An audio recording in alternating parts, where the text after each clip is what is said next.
Hey friends, here is Chandan Singh and you all are welcome in my official YouTube channel Online Plus Study. Today I am in front of you with best daily use English sentences. तो friends मैं आज आपको daily use English sentences कराऊंगा जो कि top level के हैं और ये आप हर समय घर में बोल सकते हैं।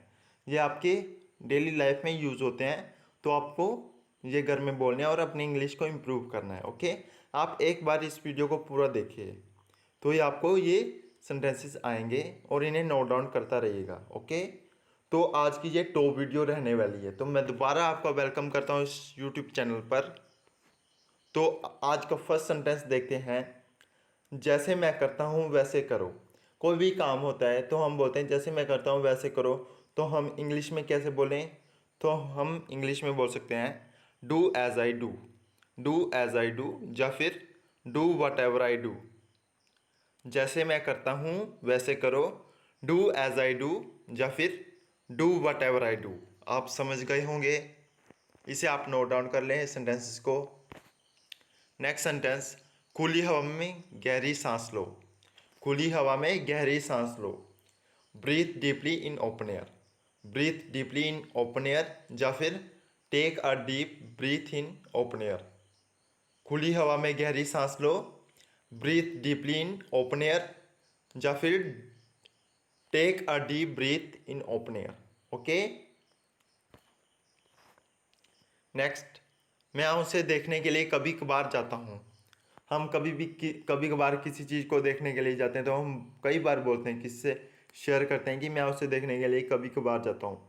तो हम यहाँ पर कभी कभार के लिए इंग्लिश में now and again word use करेंगे। ओके, तो देखिए पूरा सेंटेंस बनाते हैं इंग्लिश में। I go to see him now and again, I go to see him now and again. Next sentence, I go to see him occasionally. कभी कभार के लिए ओकेजनली वर्ड भी यूज़ किया जाता है। Okay, I go to see him occasionally. मैं उसे देखने के लिए बीच बीच में जाता हूँ, मैं उसे देखने के लिए बीच बीच में जाता हूँ। I go to see him every now and again. यहाँ पर भी बीच बीच के लिए नाउ एंड अगेन का यूज़ किया जाएगा। I go to see him every now and again. वह मेरी बगल में बैठा है, he is sitting beside me. वह मेरी बगल में बैठा है, he is sitting beside me. आप कई बार इन सेंटेंस का उपयोग करते हैं। कोई भी फ्रेंड आपके बगल में बैठा है तो आपको किसी को बताना हो तो आप इंग्लिश में बदल सकते हैं ही इज़ सिटिंग बिसाइड मी। कृपया आगे बढ़िए, प्रोसीड फर्दर प्लीज़। कृपया आगे बढ़िए, प्रोसीड फर्दर प्लीज़। मेरी जेब में कम पैसे हैं। हम कभी मार्केट में जाते हैं, कोई सामान लेने जाते हैं तो हम कई बार हमारे पास पैसे नहीं होते, हम दूसरे फ्रेंड को बोलते हैं कि मेरी जेब में आज कम पैसे हैं। तो हम इंग्लिश में कैसे बोलें? I have less money in my pocket, I have less money in my pocket. मुझे आपका फैसला पूरी तरह मंजूर है, I completely agree with your decision. मुझे आपका फैसला पूरी तरह मंजूर है, I completely agree with your decision. तुमने मेरा भार हल्का कर दिया, तुमने मेरा भार हल्का कर दिया। You lighten my burden. कोई भी काम है जिसको बहुत डिफिकल्टी होती है, जैसे शादी विवाह हो तो वहाँ पर कितना काम होता है, तो कोई उसका दूसरे व्यक्ति का काम करवा दे तो वो अक्सर कहता है कि तुमने मेरा भार हल्का करवा दिया। तो इंग्लिश में कैसे बोलें? You lighten my burden. Okay, आप सेंटेंस को समझ गए होंगे कहाँ कहाँ यूज़ करना है ये सेंटेंस। मुझे कुछ रुपए उधार दो। जब भी हम रुपए उधार मांगते हैं तो हम इंग्लिश में बोलते हैं लैंड मी सम मनी, लैंड मी सम मनी, या फिर लैंड मी अ फ्यू बक्स। मुझे कुछ रुपए उधार दो, लैंड मी सम मनी, या फिर लैंड मी अ फ्यू बक्स। महीना बहुत जल्दी से गुजर गया। तो जब हमें ऐसे लगता है, अभी लॉकडाउन टाइम चल रहा है तो हमें ऐसा लग रहा है कि महीना बहुत जल्दी से गुजर गया, तो हम इंग्लिश में बोल सकते हैं the month past very soon, the month past very soon, या फिर the month has gone away very fast, the month has gone away very fast. कृपया दखल न दें, दखल अंदाजी मत करो। आप बोल सकते हैं कृपया दखल न दें या फिर दखल अंदाजी मत करो। तो आप इंग्लिश में कैसे बोलें? Please don't interfere, please don't interfere, दखल देने के लिए इंटरफेयर वर्ड का यूज किया जाता है। ओके। गिलास में थोड़ा पानी डालो, हम कई बार अपने चाइल्ड को या किसी को भी बोलते हैं कि गिलास में थोड़ा पानी डालो और मुझे दो, तो हम बोल सकते हैं pour some water in the glass, pour some water in the glass. मेरे पास आना, मैं तुम्हें सलाह दूंगा, मेरे पास आना मैं तुम्हें सलाह दूंगा। Come to me I will advice you.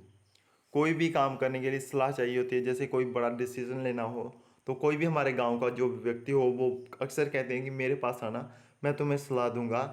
तो हम इंग्लिश में भी बोल सकते हैं come to me I will advice you. जब आपको किसी को सलाह देना हो तो भी आप इस सेंटेंस का उपयोग कर सकते हैं, come to me I will advice you.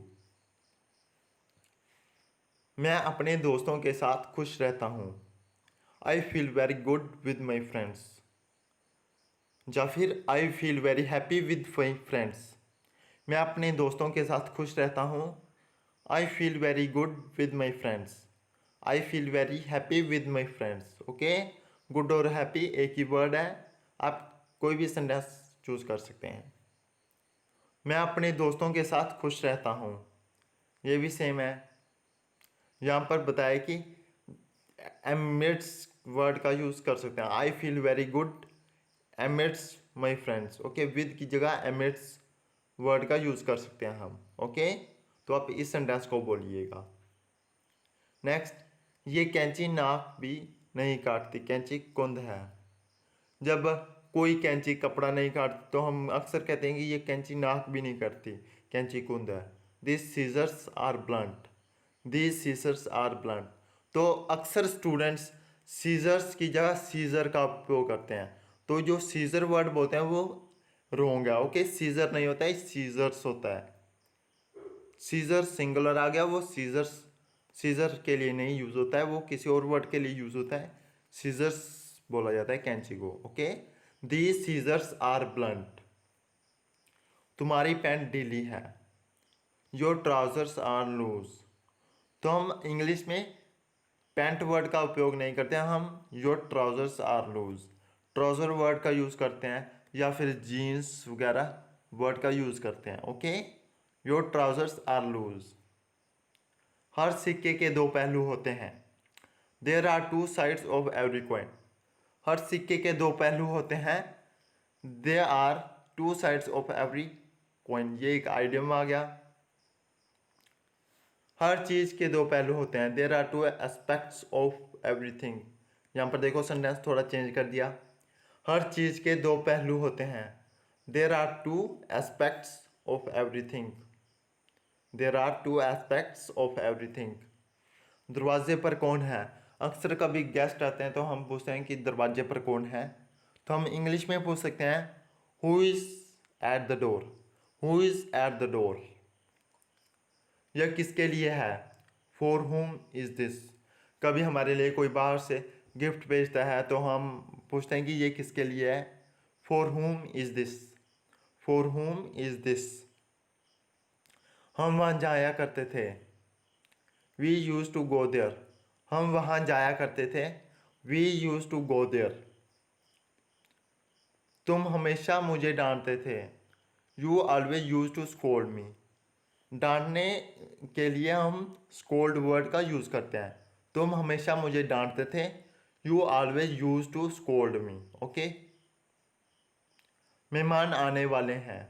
जब मेहमान आने वाले होते हैं तो हम अक्सर बोलते हैं कि मेहमान आने वाले हैं, तो हम इंग्लिश में कैसे बोलें, the guest are about to reach. यहाँ पर आने वाले के लिए रीच वर्ड का यूज़ किया जाएगा, the guests are about to reach.